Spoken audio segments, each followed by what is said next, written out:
Mən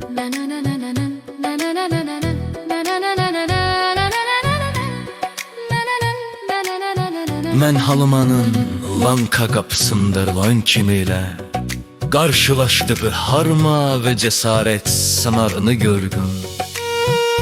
Şam dövrünün son samarğıları dürüstlüğümüzü, sabrımızı, sadaqətimizi ve gibliğimizi gösterir.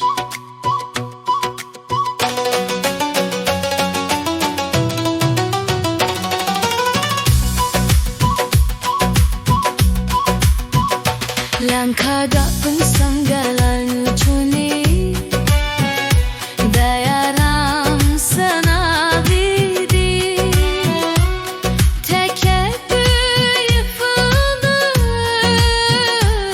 sadakat veredife yol açtı sundar aklımda da bu sahnede gelebe geldi.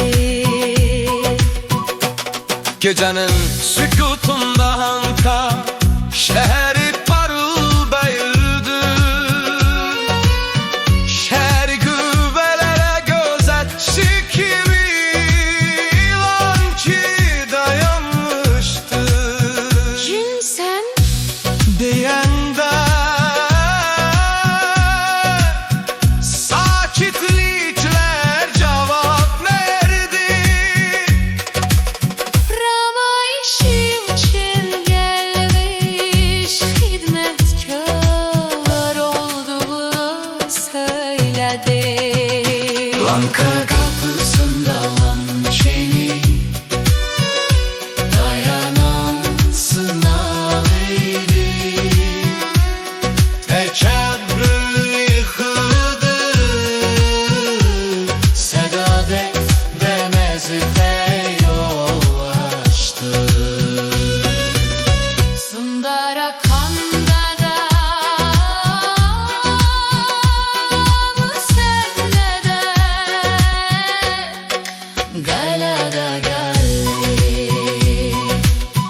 Söz dinlemeyen tekebbüre güç çalab oldu. Küçük zərbəyle lovalıq yıkıldı, ağıl oyandı. Mankanın sübutu belli oldu, harıma gücü hän çıktı. Şani dövründe həqiqi müminin necə olduğunu gösterdi. Lanka kapısında lankini dayanan sınavıydı. Tekebbür yıkıldı, sadakat ve vazife yol açtı. Sundara kandada bu sahnede belebe geldi.